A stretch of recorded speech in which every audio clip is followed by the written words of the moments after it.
오늘부터 사무엘기 맥잡기 하도록 하겠습니다. 성경 맥잡기로는 아마 제가 가서 보니까 쉬운 7째 시간인 것 같습니다.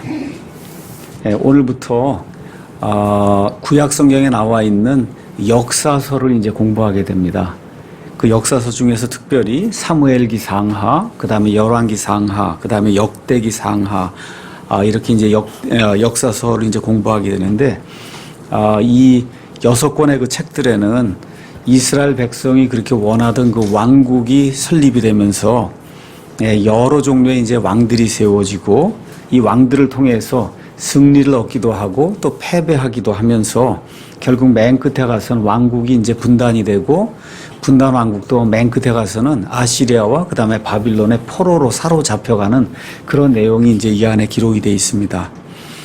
그래서 여기 역사서를 공부할 때 저와 여러분이 좀 기억해야 될 거는 잠언 14장 34절 말씀이에요. 우리 한번 가서 잠깐 보겠습니다. 잠언 14장 4절에 있는 말씀 잠깐 보겠습니다. 잠언 14장 4절에 가서 보니까 이렇게 이제 표현이 되어 있습니다. 34절입니다. 미안합니다. 의는 한 민족을 높이거니와 죄는 어느 백성에게나 수치거리가 되느니라. 이렇게 지금 기록이 되어 있거든요. 그러니까 이제부터 역사서를 공부하면서 이게 이스라엘 국가에도 적용이 되고 저와 여러분 개개인에게도 적용이 된다, 이렇게 생각을 하시고 이 말씀을 좀 묵상하시면 좋을 것 같아요. 그러니까 의롭게 하는 거, 의로운 일을 하는 거, 이거는 한 민족을 높이거니와 죄를 짓는 거, 죄는 어느 백성에게나 수치거리가 되느니라. 우리 한국의 지와 같은 그 상황, 우리 한국에 있는 교회들의 상황, 또 저와 여러분의 이 지금 처해 있는 그와 같은 상황, 이런 것들을 보면서 내가 의에 속한 사람인가 죄에 속한 사람인가, 이런 것들을 실질적으로 역사에 등장하는 그러한 그 사람들을 사용해서 하나님께서 의를 존중히 여기고 의롭게 행하는 그러한 왕국이나 왕은 하나님이 올려주시고, 그와 반대로 죄를 존중히 여기고 죄에 빠지려고 하는 그런 왕국이나 아니면 그런 왕은 하나님이 극도로 낮추신다. 이걸 기억하면서 이것이 왕국에 적용될 뿐만 아니라 내 자신의 삶에도 적용되는 그와 같은 원리다, 이렇게 기억하시면 좋을 것 같습니다. 자, 그 다음에 여기 역사서에는 우리가 이제 대언자라고 부르는 그런 사람들이 나타나게 됩니다.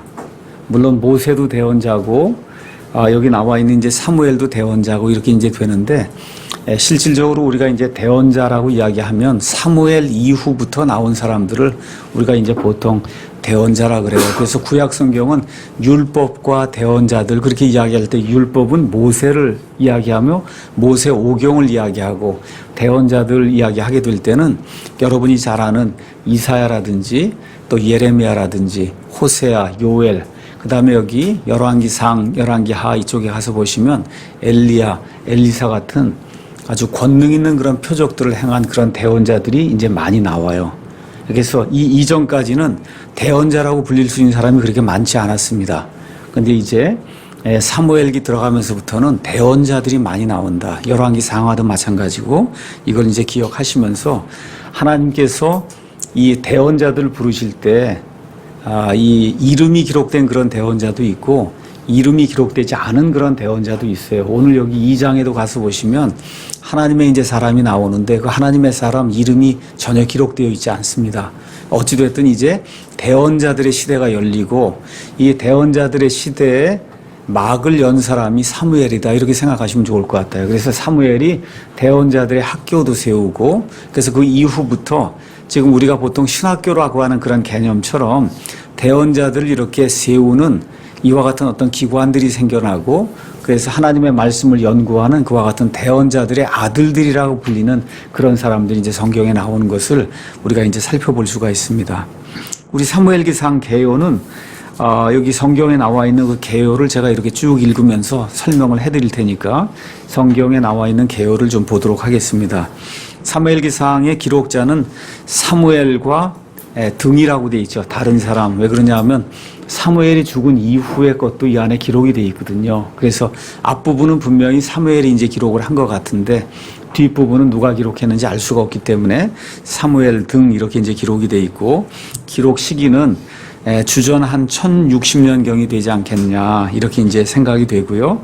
사무엘기 4장에 들어있는 이 모든 일들은 한 115년 동안의 역사를 보여준다. 어쇼의 연대기에 따라 이제 우리가 그렇게 나눠볼 수가 있습니다. 수신자는 믿음의 위기를 맞은 이스라엘 백성 이렇게 돼 있고요. 사무엘기 4장이라고 이제 우리가 보통 이야기하는데, 사무엘기 4장하에 나오는 사무엘이라는 그 명칭은 이제 오늘 우리가 살펴볼 사무엘기 4장 1장 2장에 첫 부분에 등장하는 그 중심 인물이 있어요. 그 중심 인물의 이름이 사무엘입니다. 히브리 말로 사무엘은 그의 어머니 한나가 영이 괴로운 가운데 자식을 낳지 못했기 때문에, 그래서 하나님께 간구를 했을 때 하나님께서 그녀의 기도를 들어주셨다는 뜻이에요.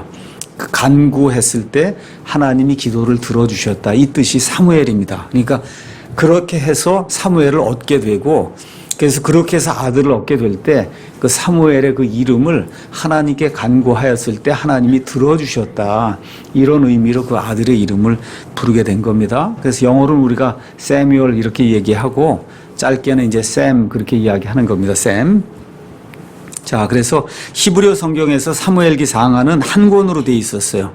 그래서 한 권으로 이름이 사무엘의 책들 이렇게 이제 불렸고, 이 안에는 사무엘의 일생과 그 당시의 시대상이 이제 담겨 있습니다. 그 다음에 이게 라틴어 성경으로 넘어가면서 이 두 개는 왕들에 관한 첫째 책 그렇게 불렸어요. 우리 한번 여기 성경 가서 보시면 여기 설명이 나오죠. 1장 맨 위에 거기 가서 보면 왕들에 관한 첫째 책이라고도 하는 사무엘의 첫째 책 이렇게 돼 있어요. 그걸 사무엘기상. 왜 그러냐 하면 사무엘기상하, 그 다음에 열왕기상하, 이 내용이 이스라엘 백성의 왕을 세우는 그런 내용이에요. 그러니까 여기 사무엘기상에도 사울 왕을 세우는 그런 내용이 있고, 사무엘기하에는 다윗이 왕이 되는 그런 내용이 있고, 열왕기상하는 뭐 솔로몬 이후부터 왕들에 관한 그런 이야기이기 때문에, 그래서 왕들에 관한 첫째 책, 그 다음에 사무엘기하는 왕들에 관한 둘째 책, 그 다음에 상하, 열왕기상하는 셋째 책, 넷째 책, 이렇게 이제 구분이 됐었는데, 이제 지금은 우리가 사무엘기상하 이렇게 이제 부르고 있습니다. 자, 그러면 사무엘기 4장의 주제는 뭐냐? 하나님께서 사무엘을 통해 다윗으로 말미암은 왕정 통치 제도를 이제 확립하신 것. 물론 초대 왕은 사울입니다. 근데 사울 이야기가 이 사무엘기 4장의 주가 아니고, 사울이 왕이 됐다가 타락하면서 결국은 이제 죽음으로 이제 내몰리게 되고, 그렇죠? 이 가운데 하나님께서 택하신 자, 성경에 가서 보시면 하나님의 마음에 합한 자라고 불리는 그 사람 하나뿐이 없어요. 하나님의 친구라 불린 사람은 아브라함이 있고, 하나님의 마음에 합했다. 그러니까 다윗이 하는 모든 일이 하나님의 마음에 합당했다는 거예요. 여러분, 그렇게 불린 사람이 다윗뿐이 없습니다. 그 하나님의 마음에 합한 그 다윗의 뭐랄까 왕이 되기까지의 그런 모든 여정, 이런 것을 지금 사무엘기상에서 우리에게 이제 보여주고 있습니다. 목적은 대원자, 제사장, 왕의 삼중 이 책무를 가지고 계신 그리스도를 통하여 우리가 어떻게 그분 안에서 복을 누릴 수 있는가, 이걸 우리에게 보여주기 위한 것이다. 내용을 일단 전체적으로 요약을 해보면 이렇습니다. 사무엘기상은 재판관 시대에 이어 이스라엘 백성이 여전히 자기 눈에 옳은 대로 행한 것을 보여준다. 재판관기 우리가 21장을 다 살펴봤는데, 그 당시에 가장 큰 특징은 무법 시대라는 거예요. 법이 없고 질서가 없고, 그 이유가 뭐냐? 왕이 없었기 때문이다. 그랬는데 이스라엘이 드디어 왕을 요구하게 되고, 그런 가운데 초대왕으로 사울이 들어서게 됐는데, 이 초대왕 사울이 하나님이 원하는 그런 방법대로 백성을 다스리지 않습니다. 그래서 이 재판관기에 이어서 또다시 이스라엘 백성이 무질서 속으로 들어가는 이와 같은 내용이 이 안에 이제 기록이 되어 있고요. 사무엘이 이스라엘의 대원자와 재판관으로 부름받은 것은 이스라엘 왕국의 발전에 중대한 전환점을 가져왔다, 이렇게 이야기하는데, 먼저 여기 사무엘은 재판관들 중에 마지막 재판관이에요. 재판관들 중에 마지막 재판관. 그래서 그 전에 누가 있었냐면 엘리가 있었어요. 엘리도 재판관입니다.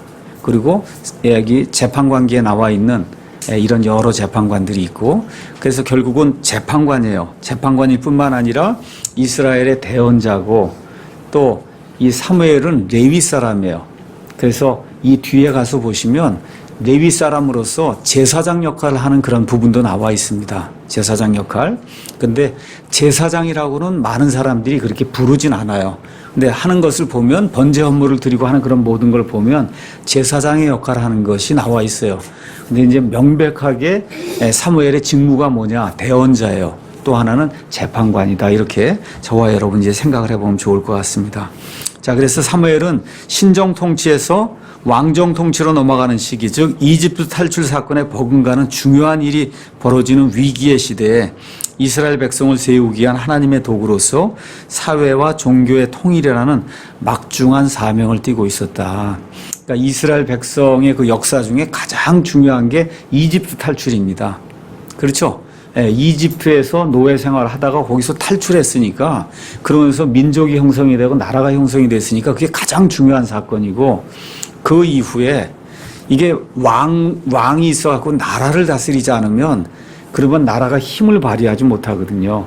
그렇죠? 이런 차원에서 이집트 탈출 이후에 한 500년쯤 지났을 때 하나님께서 왕정 시대를 이제 허락해 주세요. 그러니까 대단히 중요한 그런 시점이에요. 우리 오늘 뉴스 많이 들으셨죠? 브렉시트 이야기 하잖아요. 그렇죠? 영국이 EU 탈퇴했다. 뭐라 그래요? 대단히 영국 역사에서 대단히 중요한 그러한 결정을 내렸다. 오늘 또 뉴스를 가서 보니까 베를린 장벽이 무너진 이후에 전 세계에서 가장 큰 뉴스다. 이제 그렇게 이야기하거든요. 그런 일들, 어느 한 역사를 이렇게 볼 때, 나라의 역사를 볼 때 중요한 일이 있잖아요. 그러니까 지금 이스라엘 백성이 왕정 통치로 넘어간다고 하는 건 대단히 중요한 거예요. 근데 그 모든 기초를 누가 놓았냐? 사무엘이 놓았다는 거예요. 또 그러면서 사람들 가운데 팽배해 있던 불만이라든지 불평이라든지, 그렇죠? 그 다음에 서로 적대시하는 이런 모든 것들을 화목하게 이렇게 만들어서, 그래서 하나님의 왕국 통치가 이루어질 수 있도록 모든 기초를 세워놓는 것이 대단히 중요한 일인데, 그 일을 사무엘이 했다. 성경이 그렇게 이야기해주고 있습니다.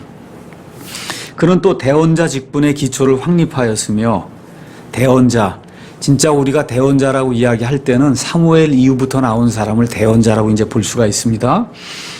그래서 그것을 제사장직과 왕권의 수준까지 발전시켰어요. 그래서 왕도 꼼짝하지 못하는 이와 같은 그런 책무를 가진 사람, 대언자라고 그러면 사실 하나님의 말씀을 이렇게 대신 전하는 거잖아요. 어떻게 전하냐? 사람인데 뭐라고 얘기해요? 주가 이같이 말하노라. 내 입에서 말이 나오는데, 그렇죠? 여호와가 이같이 말하노라 하고, 그때부터 나오는 말은 하나님 말씀이에요. 그렇죠? 이와 같은 권위를 가진 그런 사람이 대언자거든요.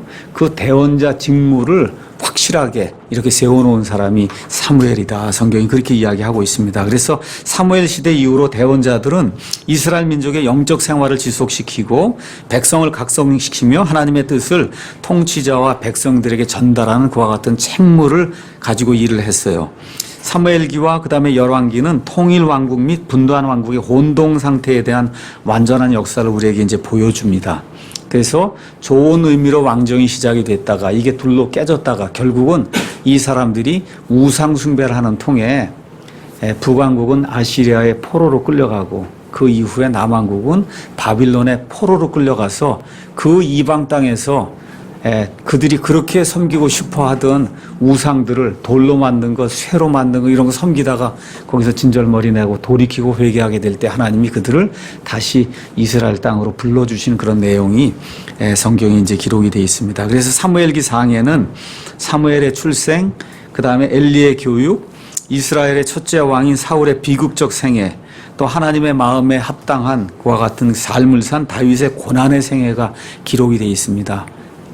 다윗의 고난의 생애, 다윗이 왕이 될 때까지 적어도 10년 이상 얼마나 고생을 했는가 하는 내용이 그 안에 이제 기록이 되어 있습니다. 사무엘기상은 31장, 그 다음에 사무엘기하는 24장으로 기록이 되어 있어서 두 개 합치면은 55장입니다. 55장이면 굉장히 많은 거예요, 성경 안에. 그래서 이것을 하루에 한 5장 정도, 오늘만 빼고 다른 날부터 이제 해서는 하루에 한 5장 정도씩 이렇게 나가서 그래서 이 안에 들어있는 이 하나님의 말씀의 그 중요한 포인트만 여러분에게 이제 알려드리려고 합니다. 이 알려드리는 게 왜 중요하냐? 이렇게 성경을 읽을 때 아무 지식이 없이 성경을 읽으면 뭐 예를 들어 이제 제가 문자를 보내드리잖아요. 이번 주에는 어디부터 어디까지 좀 읽으십시오. 이렇게 보내드리잖아요. 많은 분들이 그 스케줄에 따라 성경을 읽는 것 같아요. 그런데 읽는 건 좋은데 얼마만큼 깨닫냐 하고 물으면 그러면 퀘스천 마크를 가진 그런 분들이 많이 있어요. 그래서 이제 목사가 필요하고 이제 교사가 필요한 거거든요. 이제 그런 차원에서 여기 그 사무엘기 상하 그다음에 열왕기 상하를 이제 같이 이렇게 쭉 따라가면서 제가 중요한 데를 이렇게 이제 말씀을 드릴 거거든요. 그게 이제 말 그대로 키포인트고 맥을 잡아 드리는 거예요. 그래서 그걸 잘 이해를 하면 그러면 이스라엘 백성의 전체 역사를 이해하게 되고 이게 역사가 이해가 되면 전체 그 하나님의 인류 구속 계획이라든지 그렇죠? 천년왕국에 대한 그런 계획이라든지 성경 전체를 이해할 수 있는 그와 같은 눈이 이렇게 뜨이게 됩니다. 그래서 굉장히 그 여러분 모두에게 또 저를 위해서도 굉장히 좋은 이와 같은 이제 시간이 될 것으로 이제 생각을 합니다. 자, 사무엘기 상의 이제 핵심장은 8장이 되겠고요. 이스라엘 백성이 이제 왕을 요구하는 그런 장입니다. 자, 사무엘에 대해서 다시 한번 조금만 더 부연 설명을 하겠습니다. 그 밑에 가서 보니까 제가 뭐라고 적었냐 하면 하나님께서 간구한 것을 들어주셨다. 이게 사무엘의 이름입니다. 좋은 이름이에요. 그는 기도의 아들로서 히브리 대언자들과 재판관들 가운데 가장 유명한 사람 중 하나다. 그래서 사무엘기상 1장 20절에 이제 이름이 나오면서 사도행전 3장 24절, 13장 20절에도 이제 이름이 나오며 구약 성경에 여러 곳에서 실제로 존재했던 그런 사람으로 이름이 나오는 유명한 사람이에요.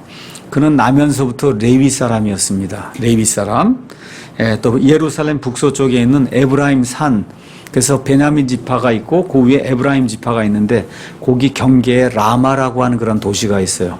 그래서 그 라마에 살던 엘가나라고 하는 그런 사람 또 그의 부인 한나가 있었는데 이 두 사람 사이에 태어난 아들입니다. 그는 아주 어릴 때 자기 집을 떠나서 이제 자세하게 조금 이따 말씀드리겠지만 집을 떠나서 실로라고 하는 대제사장이 있는 이 성막에 가서 따로 혼자 이제 살기 시작한 거예요. 그때부터는 완전히 독립적으로 살기 시작한 그런 삶이 이제 시작이 됩니다. 그래서 대제사장 엘리의 보호를 받고 교육을 받으며 말 그대로 성전에서 생활하며 성전에서 교육을 받은 그런 인물이에요. 나면서부터 주님께로 구분이 돼서 조금 이따 이제 다시 설명하겠지만 나사르 사람으로 어머니가 서원을 하고 낳은 아들이에요. 평생토록 머리에 삭도를 대지 않고 물론 자세하게 나와 있지 않지만 포도주, 포도즙, 심지어 포도씨, 포도 껍질까지도 먹으면 안 되는 그래서 하나님께로 전적으로 구분된 그와 같은 삶을 살도록 만들겠다고 어머니가 서원을 하고 낳은 아들이 사무엘이다. 그래서 어려서부터 하나님의 계시를 직접 받았습니다. 3장에 이제 가서 보시면 알고요. 엘리가 죽은 이후에 이스라엘의 재판관이 돼서 히브리 사람들의 재판관 중에서 맨 마지막 재판관이 됐고 또 재판관들을 지금까지 보면 나쁜 사례가 굉장히 많았거든요. 그랬는데 사무엘은 아주 훌륭한 그런 그 재판관으로 하나님의 일을 잘 감당했던 그런 인물로 성경이 기록하고 있습니다. 그의 성격과 또 그가 행한 일에는 우리가 배워야 될 그런 많은 좋은 일들이 많이 포함되어 있어요. 기도의 사람이고 정말 리더십을 발휘해서 이스라엘 백성 하나로 묶는데 대단히 큰 일을 했던 말 그대로 위인이에요. 위인. 이 내용이 이 안에 기록이 되어 있습니다. 그가 이제 재판관의 책무를 맡았을 때 이스라엘 12지파는 영적으로 정치적으로 아주 매우 나쁜 상태에 있었으나 그는 이방인들의 멍에에서 그들을 빼내고 공정하게 판단의 공의를 집행하며 교육과 참된 신앙심을 조장하고 12지파들을 연합하며 그들의 문화 수준까지 끌어올렸다 이렇게 돼 있어요. 사실 국가가 이렇게 발전하게 되면 문화도 발전하게 돼요. 하나님이 들어가게 되면 선한 문화가 발전하게 돼 있어요. 이번에 영국이 왜 브렉시트를 했냐 여러 가지 이유가 있어요. 그 이유 중에 하나가 일단은 가장 큰 게 이민 문제를 이대로 둬서는 안 되겠다. 너무나 난민들이 몰려오고 지금 여러분이 아시는 것처럼 런던의 시장이 무슬림이다. 예. 지금 기독교 국가가 완전히 그냥 무슬림 국가로 이제 바뀌어 버렸거든요. 그래서 지금 나오는 통계는 런던에서 태어나는 그 아이들 이름을 지을 때 가장 많이 짓는 이름이 무함마드예요. 모하메드가 가장 많아요. 그 정도로 많단 말이에요, 지금. 이런 문제가 있고, 그 뒤에 또 하나는 주권 국가로서의 체면을 유지하기 어렵다는 거예요. 여러분 한번 생각해 보세요. 지난 한 2000년 동안 온 세상 이게 지배하던 여러 나라들이 있는데, 저와 여러분에게 가장 영향을 많이 미친 나라가 어디입니까? 영국이잖아요. 그렇잖아요. 영국이에요. 그 영국이 이 자존심을 이제 잃어버릴 정도까지 이렇게 되고 하다 보니까 도저히 이제 이대로 있을 수는 없다. 이렇게 이제 생각이 돼서 이렇게 올라오게 된 거거든요. 그런데 영국이 전 세계 문화를 지배하고 많은 사람, 뭐, 세익스피어니 뭐니 할 거 없이, 뭐, 성경은 말도 할 거 없고, 그렇죠? 전 세계 모든 거 가장 좋은 것을 전 세계에 배급해준 그러한 민족이 영국 민족이에요. 그렇죠? 왜 그래요? 하나님을 존중히 여길 때 그 사람들의 문화까지도 올라온다는 거예요. 그러니까 기독교가 제대로 발전하게 되면 온 나라의 모든 게 다 좋아지는 겁니다. 문화 수준까지도 이렇게 끌어올리는. 이렇게 될 때 우리가 알고 있는 핸델의 메시아라든지 정말 불후의과 같은 음악 작품들도 나오게 된 거거든요. 그래서 이 사무엘 시대에 사무엘이 나라를 제대로 이렇게 다스리고 이렇게 제대로 재판하게 될 때 그들의 문화 수준까지도 끌어올렸다고 하는 거.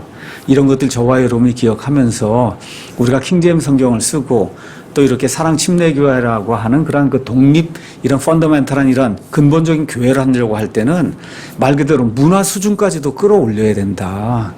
그런 차원에서 우리가 머릿속에 좀 그런 개념도 가지고 교회를 해야 된다는 거, 이것도 좀 기억을 하면 좋을 것 같습니다. 자, 그래서 사무엘이 나이가 들고 문제가 하나 있었죠. 사무엘이 어떻게 됐는지 아들들은 잘못 키웠어요. 사무엘이 그 아들들을 시켜서 그 나라를 다스리게 하려고 했더니 백성이 말을 듣지 않아요. 아들들이 사악하기 때문에 말을 듣지 않습니다. 참 아이러니예요. 아이러니. 어찌됐든 아들들이 사악하기 때문에 이스라엘이 왕을 요구한 거예요.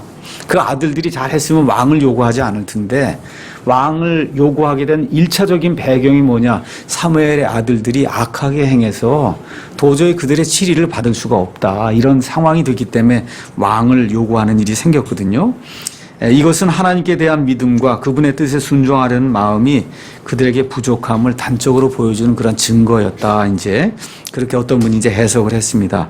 그럼에도 불구하고 하나님이 얼마나 섭섭했겠어요. 이스라엘 왕이 누구예요? 하나님이신데 하나님 말고 다른 왕을 달라고 하니 얼마나 마음이 좋지 않았겠어요. 그럼에도 불구하고 하나님이 이루시고자 하는 다윗의 왕국을 통해서 맨 끝에 메시아 왕국이 나와야 된단 말이죠. 그렇죠? 이 모든 것들을 하나님이 이 섭리라고 하는 걸 통해서 쭉 하나님의 방법대로 이끌어 나가시는 그런 일이 이제 성경 안에 기록이 되어 있습니다.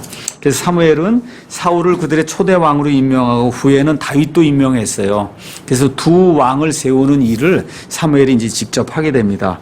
그리고 나중에 하나님께 버림받은 그 사울을 대신하도록 하고 사울을 위해서 평생토록 울며 기도하는 이와 같은 모습을 보여준 아주 아름다운 과 같은 대언자입니다. 살아있는 동안 이스라엘 백성에게 말로 할 수 없는 좋은 일을 많이 했고 특히 자기가 세웠던 그 사울이 자기를 배반하고 떠났음에도 불구하고 죽을 때까지 사울을 위해서 기도했다. 이게 대단한 일 아닙니까? 그렇죠? 살아있는 동안 이스라엘 백성에게 말로 할 수 없는 좋은 일을 했다. 우리가 그런 사람이 되려고 노력해야 돼요. 이 사랑침례교회 와서 우리가 이제 하나님의 바른 교회를 하려고 할 때 내가 죽기 전에 내가 가진 것을 가지고 사람들에게 좋은 것을 남겨주고 죽어야 되겠다. 그게 이 세대를 섬기는 거예요. 그러니까 사무엘이 자기 세대를 그렇게 헌신적으로 섬겼기 때문에 그 이후에 다윗이라는 사람이 나올 수 있었다는 거, 이런 것도 기억을 해야 되는 겁니다. 그는 대언자들의 학교를 세우는데 이것은 오랫동안 또 좋은 역할을 했어요.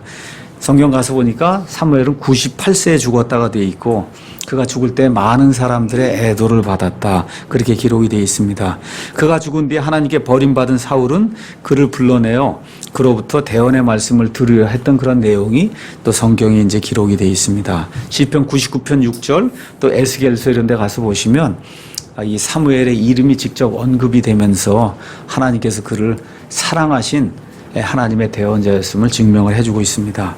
자, 오늘 이제 사무엘기상 1장, 2장을 이제 살펴보려고 하는데, 그거 하기 전에 사무엘기상에 대해서 간단하게 제가 요약을 드리겠습니다. 1장부터 7장은 사무엘에 대한 거예요. 사무엘. 그 다음에 8장부터 15장은 사울에 대한 거예요. 8장부터 15장. 그 다음에 사무엘기상 16장에서 사무엘기하 24장, 거기 16장부터 사무엘기하로 넘어갑니다. 거기까지는 다윗에 대한 거예요. 다윗. 그래서 다윗에 대한 건데 사무엘기상 여기 16장에서부터 31장까지는 아직 사울이 살아있는 동안에 다윗의 역사에 대해서 이제 기록을 해주고 있는 거다. 이렇게 이해를 하시면 좋을 것 같습니다. 사무엘기 상 1장을 보도록 하겠습니다. 1장에는 사무엘의 출생 기록이 이제 이 안에 기록이 되어 있습니다. 이 사무엘의 출생 기록을 보면서 중요한 단어가 하나 나오기 때문에 여러분에게 오늘 그 중대한 단어를 먼저 하나 설명을 해드리고 그리고 1장을 강의하겠습니다. 1장 3절 가서 보시죠. 이 사람이 해마다 자기 도시에서 나와 실로에 계신 만군의 주께 올라가 경배함을 희생물을 드렸는데 엘리의 두 아들 홈리와 비느하스가 거기서 주의 제사장으로 있더라. 지금까지 저와 여러분이 모세오경 그 끝난 다음에 뭐 했어요? 여호수아, 그 다음에 사사기 7개를 했습니다. 그 다음에 룻기까지 해서 8개를 했죠. 그 8개 맥잡기 하는 동안에 만군의 주란 얘기 한번 들어보신 적 있어요? 없어요. 오늘 처음 나오는 거예요. 만군. 여러분, 만군이 뭡니까? 만군. 제가 좀 한번 그냥 이렇게 좀 물어보고 싶어요. 성경을 보면 만군이라는 얘기가 많이 나와요. 몇 번쯤 나오냐? 구약에 245번이 나와요. 만군의 주, 만군의 주. 개혁성경의 표현대로 이야기하면 만군의 여호와가 이같이 말하노라. 만군이 많이 나오거든요. 제가 그냥 한번 물어보는 거예요. 만군이 뭘 뜻하는지 여러분 이해하세요? 네? 네. 만군 할 때 이해가 그냥 되시냐고. 네. 그러니까 이게 원래대로 번역을 하면 군대들의 주라는 뜻이에요. 군대. 아시죠, 여러분? 군대.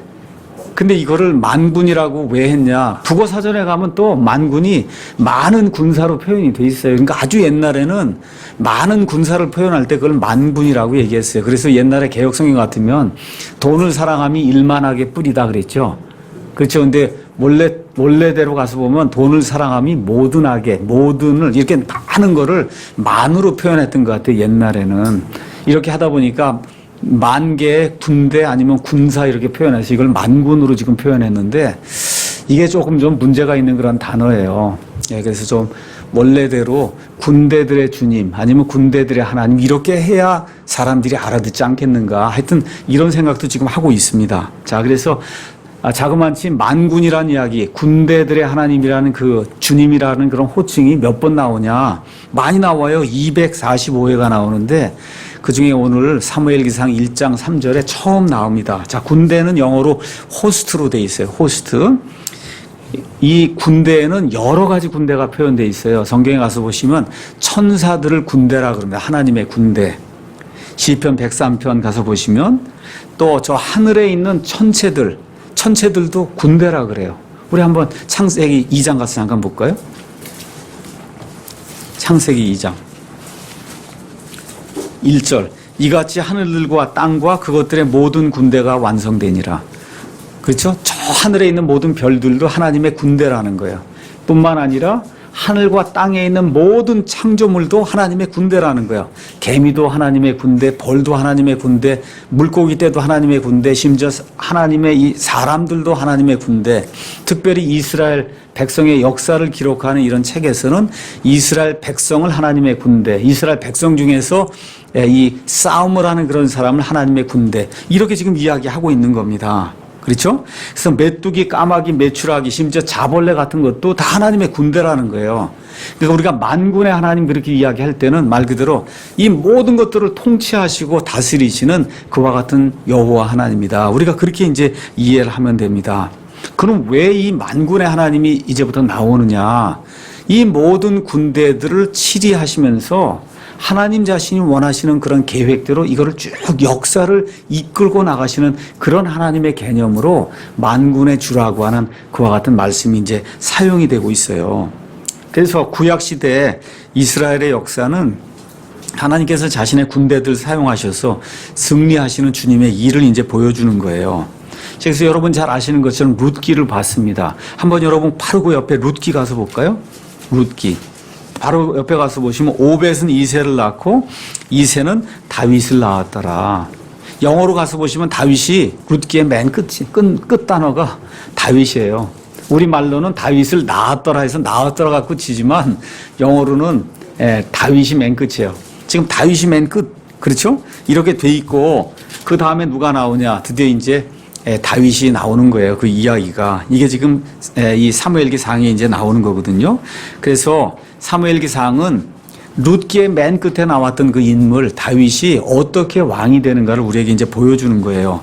그 다음에 그 다윗의 자손으로 누가 오세요? 예수님이 오시잖아요. 그러니까 신약 시대에 다윗의 자손이요. 그렇게 부르는 그런 내용이 이제 나오게 되는 거죠. 그렇죠? 그래서 이것이 결국 끝에 가서 우리 교회 시대가 끝나고 나면 천년왕국이 열리면서 그래서 메시아 왕국이 이제 이루어진단 말이에요. 이런 모든 것들을 이 군대들의 하나님께서 이 모든 것들을 사용하시며 치리하시면서 하나님께서 그 뜻을 이루어 가신다는 거예요. 그러니까 우리가 사무엘기 상하를 특별히 읽으시면은 다윗의 삶을 통해서 또 사울의 삶을 통해서 사무엘의 삶을 통해서 뿐만 아니라 그 주변에 있는 뭐 블레셋 사람들 할 거 없이 이런 모든 사람들 그 하나님의 통치하에 있는 그런 모든 창조물들을 통해서 하나님께서 어떻게 정조준을 쭉 해서 어디까지 이끌고 가냐? 다윗에게까지 이끌고 가는 거예요. 거기까지 끌고 가야 다윗의 자손으로 메시아가 나오기 때문에. 그렇죠? 그런 일들을 하시는 주권적인 그런 하나님을 만군의 주라고 성경이 그렇게 표현하고 있다. 이렇게 이제 기록하면 되겠고요. 사사기는 왕이 없던 그런 시절의 역사를 이야기하고 사무엘기 상은 나쁜 왕의 역사를 이야기하고 사무엘기 하는 좋은 왕의 역사를 우리에게 이야기한다. 특별히 사무엘기 상 1장부터 3장까지에는 여호와라고 하는 주라고 하는 그런 말이 자그마치 몇 번 나오냐? 60번이나 나와요. 그러니까 주 여호와 하나님이 계속 나오는 거예요. 뭐야? 하나님이 하나님 뜻대로 역사를 이끌어 나가신다는 거예요. 이런 내용이 이 성경에 가득 기록이 돼 있다. 자, 이 당시의 시대상을 몇 가지로 말씀을 드리면 리더십이 없습니다. 지금 재판관기가 끝나면서 곧바로 이게 넘어오면서 아직도 사실은 사무엘이 재판관이기 때문에 그렇죠? 아직 리더십이 없는 그런 상태예요. 제사장들이 엄청나게 타락했습니다. 또 대언의 말씀이 희귀해서 말씀을 듣질 못해요. 우리 한번 가서 사무엘기 3 한번 가서 보겠습니다. 사무엘기 상 3장 1절. 아이 사무엘이 엘리 앞에서 주를 섬겼는데 그때에는 주의 말씀이 희귀하여 열린 한 환상이 전혀 없었더라. 이렇게 이제 돼 있는데 희귀하다는 말이 영어로 precious 그렇게 돼 있어요. 보석처럼 귀했다는 거예요. 다이아몬드처럼.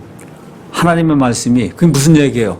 그만큼 없었다는 거예요. 어찌나 하나님께서 말씀을 안 해주셨는지 하나님의 말씀 하나 듣는 게 보석 그거 갖는 것처럼 그렇게 어려웠다.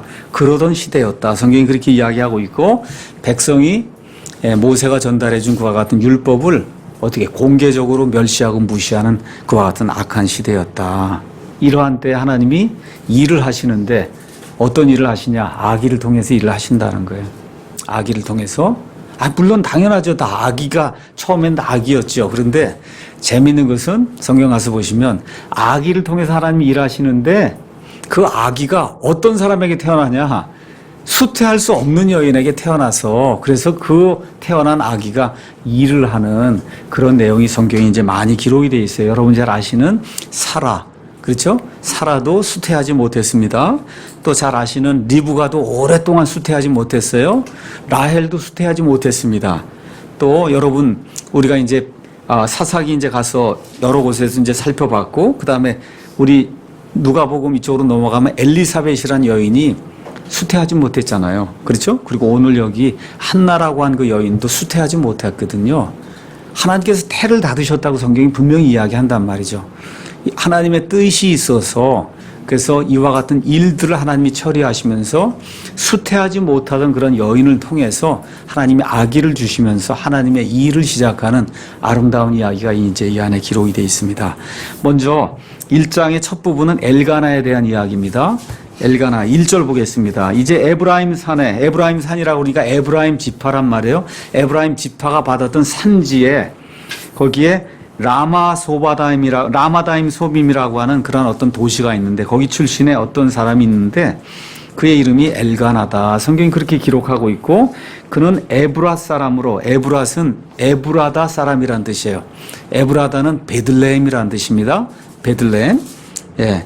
그래서 가서 보니까 여로함의 아들이요 엘리후의 손자요 도후의 증손이요 숲의 4대 손이다. 이렇게 이제 돼 있는데 여러분이 역대기 가서 보시면 이스라엘 백성의 계보가 이제 쭉 나와요. 그래서 역대기상 6장에 가서 보시면 레위 사람의 계보가 나옵니다. 그 레위 사람의 계보가 쭉 나오는 가운데 여기 엘가나라고 한 사람이 쭉 나오면서 엘가나가 레위 사람이었구나. 그러면 당연히 사무엘도 레위 사람입니다. 그런데 여기 가서 보시면 에브랏 사람이라고 돼 있는데 킹제임 성경만 에브랏으로 돼 있고 세상의 다른 성경들은 에브라임 사람으로 돼 있어요. 에브라임? 왜 그러냐? 원래 히브리 말이 에브랏으로 돼 있는데 그 위에 에브라임 산이 나왔으니 이 두 개를 합쳐야 되는 거 아니냐. 그렇게 하기 위해서는 이게 필사자가 잘못 기록한 거다. 이렇게 생각을 하고는 성경을 다 뜯어 고쳤어요. 그래서 에브라임으로 돼 있습니다. 여기 나와 있는 에브랏이 원래 히브리어 성경에 기록된 거예요. 에브랏 사람이라고 하는 이야기는 뭐냐? 말 그대로 에브랏에 살던 사람이라는 거예요. 여러분 우리가 사사기 17장에 가서 보시면 요나단이라는 레위 사람 이야기가 나와요. 요나단 레위 사람이 이스라엘 땅의 전국에 이제 흩어져 사는 가운데 어디도 가서 살았냐? 베들레헴 유다에 가서 살았다 그랬죠. 그 베들레헴 유다에서 그 레위 사람이 떠나서 미가의 집으로 가는 내용이 나오잖아요. 그 베들레헴이 에브라다입니다. 에브라다. 그렇잖아요. 베들레헴 에브라다야. 미가서 가서 보시면 그렇죠. 그래서 이 사무엘의 이 선조들 가운데 숲이라고 하는 그런 사람이 에브라다에 가서 살았어요. 에브라임. 그 이후부터 이 사람들을 에브라다 사람이다. 이제 그렇게 이제 부르게 된 거다. 이렇게 이제 이해하시면 되겠고요. 자, 그래서 레위 사람들은 여러 곳에 이제 흩어져 살다가 직무 수행할 그런 그 때가 되면 자기들의 임무를 받아서 직무를 수행할 때가 되면 하나님의 성막이 있던 실로에 가서 자기들에게 정해진 그 기간 동안에 하나님을 위해서 직무를 이제 수행을 했습니다. 이런 내용들 이제 기억하시고 사무엘은 어디에서 태어났냐? 에브라임과 베냐민 지파의 경계에 있는 라마에서 태어났어요. 라마, 여기 가서 보니까 다임 소빔 그랬는데 여기가 라마입니다. 그래서 라마에서 태어났고 그 다음에 라마에서 살았어요. 7장 17절 가서 보시면 그 다음에 평생토록 라마에서 살았어요. 죽는 것도 어디서 죽냐? 25장 1절 가서 보시면 라마에서 죽습니다. 그러니까 사무엘의 전생에는 라마하고 상관이 있다. 이렇게 이제 기억을 하면 되겠습니다. 2절 가서 보니까 엘가나에게 두 아내가 있었다. 하나는 한나요, 하나는 분인나다. 성경이 기록하고 있습니다. 자, 그래서 이 엘가나는 1장과 2장의 그 말씀을 읽어보면 대단히 훌륭한 사람이라는 거 누구나 알 수 있어요. 그런데 문제가 딱 하나, 아내를 둘을 뒀다는 거예요. 그런데 앞뒤 정황상 왜 아내를 둘을 뒀냐? 한나가 아기를 못 낳았다는 거죠. 그렇죠? 아기를 낳지 못하게 돼서 분인나라고 하는 그런 여인을 다른 아내로 맞아들인 것이 아니냐. 우리가 그렇게 생각을 해볼 수가 있습니다. 자, 그 다음에 이제 3절 가서 보시면 해마다 주께 경배하려고 실로로 갔다. 이렇게 이제 기록이 되어 있는데 하나님께서 이스라엘 백성에게 모세를 통해서 율법을 주시면서 이스라엘 백성의 남자는 1년에 3차례 어디로 가라 그래? 하나님께서 지정해 주신 곳으로 가서 하나님께 경배하라 그랬어요. 그 3차례가 언제예요? 무교절, 6월절이 있고 초실절이 있고 하는 그 무교절의 그 일주일 기간이 있습니다.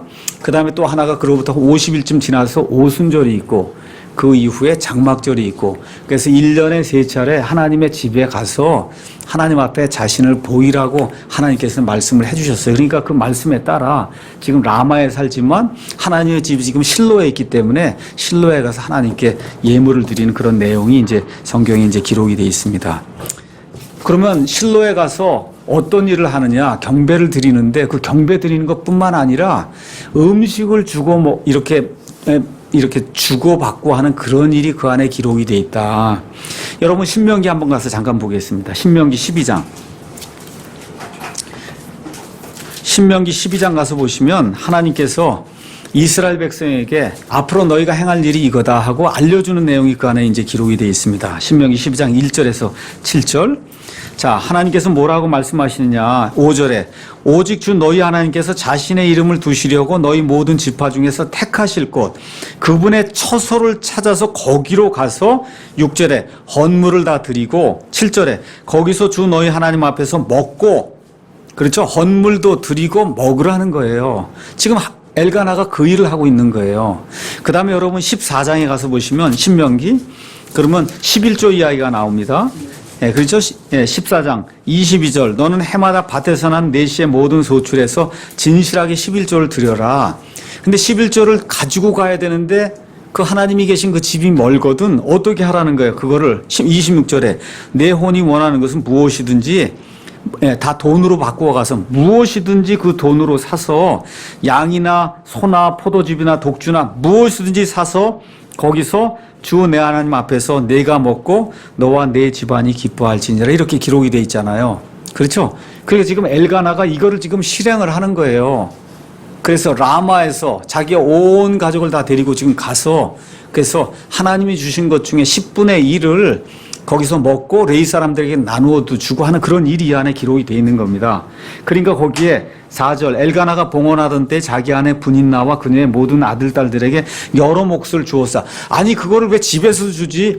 왜 실로에서 주나? 실로에서 줘야 되는 거예요. 무슨 얘기인지 아시겠죠? 실로에서 줘야 되는 거예요. 1년 동안 모든 거 다 해서 소출을 얻었으면 그러면 주의 집에 가서 먹기도 하고 그리고 나눠주기도 하고 하는 그런 일을 지금 하는 거예요. 이런 가운데 한나에게는 상당한 못, 그녀에게 합당한 그러한 몫을 줬다. 왜 그러냐? 엘가나를 사랑하기 때문이다. 이제 성경이 그렇게 이제 나오는 겁니다.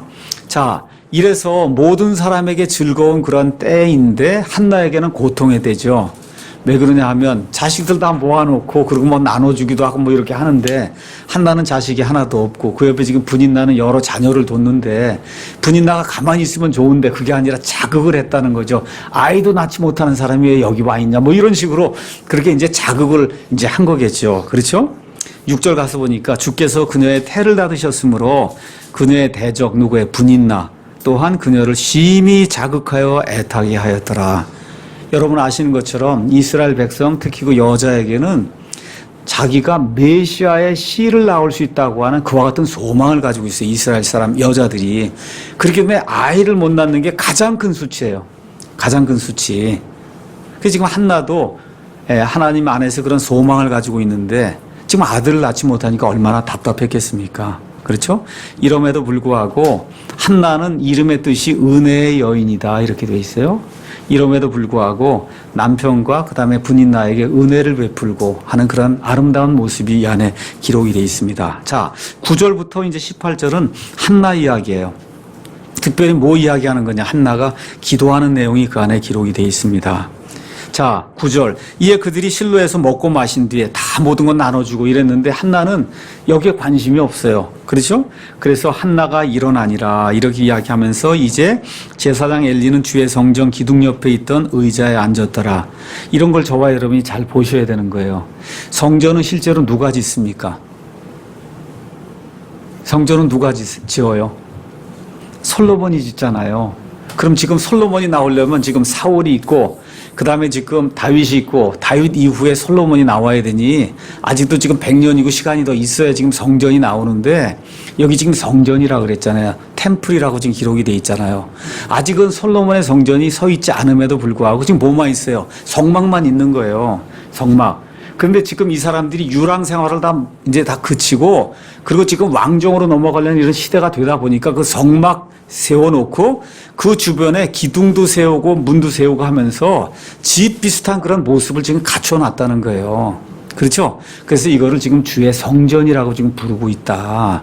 거기에 지금 기둥이 있는데 그 기둥 거기에 누가 들어있어요? 엘리가 있고 거기에 의자가 있고 해서 사람들이 엘리가 재판관이니까 재판관에게 나와서 재판을 받으러 나오는 그런 내용이 이 안에 이제 기록이 되어 있는 겁니다. 이런 단어들 잘 이제 이해를 하셔야 되는 거예요. 자, 그래서 성경에 가서 보니까 이와 같은 그 형태의 집을 주의 집이라고 1장 7절에 기록이 되어 있고 주의 전이라고 이제 이렇게 이제 이야기하고 있고 이 주의 전 주의 집의 제사장이 누구냐? 아쉽게도 1장 3절에 가서 보니까 누가 거기 있다 그랬어요. 엘리의 두 아들 홈니와 비느하스가 거기서 주의 제사장으로 있더라. 지금 그렇게 이제 기록이 되어 있습니다. 자, 그래서 지금 한나가 이제 기도하는 그런 내용 여러분 잘 아시는 내용이죠. 혼을 쏟아놨다 성경이 그렇게 기록하고 있어요. 혼 이스라엘 가운데 10절에서 11절 그 다음에 희생하며 11절에는 하나님께 하나님이 아들을 주시면 이 아들을 하나님께 그냥 도로 다 돌려드리겠다. 내 수치만 면할 수 있도록 하나님이 내게 은혜를 베풀어 주시기 바랍니다 하고 희생의 기도를 드린 내용이 그 안에 기록이 돼 있고 특별히 그 아들도 그냥 바치는 게 아니라 민수기 6장에 나오는 것처럼 평생토록 그 아들을 어느 한 기간만이 아니라 평생토록 그 아들을 하나님 앞에 드리겠다고 하는 나사렛 사람의 서원을 하는 그런 내용이 그 안에 기록이 되어 있습니다. 근데 엘리가 가만히 보니까 이 여인이 뭐 기도를 하는 것 같은데 입만 오물오물 이렇게 하지 말이 안 나오고 하니까 술 취한 것으로 오해하는 그런 내용이 나와 있어요. 그래서 어느 분이 그렇게 이 주석을 썼더라고요. 하나님의 일을 신실하게 하려고 할 때 오해를 받는 사례가 성경에도 많이 있다. 그 중에 하나가 한나의 사례다. 여러분 다윗도 아버지가 형들에게 음식 가져다 주라고 갔어요. 그래서 엘라 골짜기에 갔더니 지금 이스라엘 백성하고 골리앗하고 싸우려고 그러잖아요. 다윗이 어떻게든지 해보려고 그랬더니 사람이 너가 뭔데 그러냐 그러고 특히 누가 그래요? 제일 큰 형이 그러잖아요. 그렇죠. 그렇게 해서 오해를 받는 그런 내용이 있는데 여기에도 지금 그런 내용이 이제 그 안에 기록이 되어 있습니다. 자, 그래서 결국은 한나가 자기의 사정을 엘리에게 이제 아뢰게 되고 끝에 가서 엘리가 축복해서 이 여인을 돌려보내는 그런 내용이 나오면서 18절이 대단히 귀한 말씀이에요. 18절 제가 읽어드리겠습니다. 그녀가 이르되 당신의 여종이 당신의 눈앞에서 은혜 입기를 원하나이다 하고 이에 그 여인이 자기 길로 가서 먹고 다시는 얼굴에 슬픔이 없었더라. 이제 아기를 주시든지 안 주시든지 이젠 하나님의 뜻이라고 딱 생각을 하고는 그렇죠? 하나님께 모든 걸 맡기면서 평안한 그런 삶을 살았다는 거. 저와 여러분이 인생을 살다 보면 기도해야 될 때가 있어요. 그렇죠? 이 방향으로 꼭 갔으면 좋겠는데 하고 기도하는 그런 내용이 있습니다. 그거 다 우리의 혼을 쏟아놓고 기도한 이후에는 하나님께서 이루어 주시리라 믿고 평안한 그런 삶을 사는 것이 그리스도인의 삶이다. 성경이 우리에게 그렇게 이야기해 줍니다. 자, 이것이 끝난 이후에 드디어 사무엘이 출생을 하죠. 1장까지만 마치겠습니다. 사무엘 출생하는 내용 19절에서 28절. 19절 가서 보니까 하나님이 한나를 수태하게 했다 하는 것을 19절에 뭐라고 표현하고 있냐. 주께서 그녀를 기억하셨다. 기억하셨다는 거예요.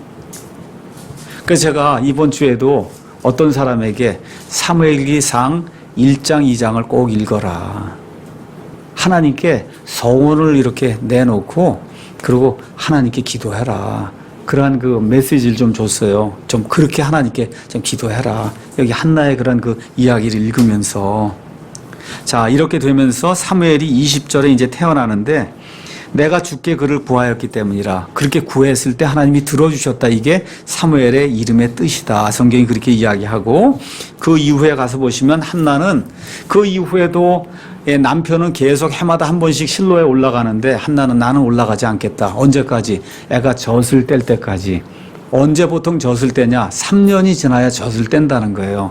그러니까 3살이 될 때까지, 만 3살이 될 때까지는 한나가 올라가지 않고 아들과 함께 있다가 3년이 되었을 때, 만 3살 이후부터 죽을 때까지 98세까지 하나님께 아들을 드리는 그런 내용이 이 안에 이제 기록이 되어 있습니다. 자, 그래서 실로로 올라가서 누구를 만나요? 엘리를 만나고 내가 그때 하나님께 기도하던 그 여인이다. 하나님이 내 기도를 들어서 이 아이를 내게 주셨다는 거죠. 그래서 뭐라 그래요? 평생 동안 이 아이를 하나님에게 빌려드린다 그랬어요. 이것도 킹제임 성경에만 나와 있는 거예요. 랜드라고 하는 단어를 썼어요. 하나님께 기부라는 단어를 쓰지 않고 하나님께 빌려드린다. 하나님께 그와 같이 아름다운 그런 말씀이 성경 안에 이제 기록이 되어 있습니다. 자, 그래서 그 이후에 엘리와 그의 부패한 두 아들 이제 이야기가 나오는데, 그래서 28절 가서 보니까 그러므로 나도 그를 주께 빌려드렸다는 거예요. 마음에 아예 작정을 하고 왔다는 거예요. 이제부터 만 3살 이후부터 이 아이는 하나님께 그냥 제가 빌려드리는 겁니다. 그렇죠? 그가 살아있는 동안 그를 주께 빌려드리라 하니라. 그가 거기서 주께 경배하니라. 이렇게 이제 되면서 사무엘이 출생하는 그런 내용이 1장에 이제 기록이 되어 있습니다. 오늘은 사무엘기 맥잡기 첫째 시간 여기까지 하고 마치겠습니다.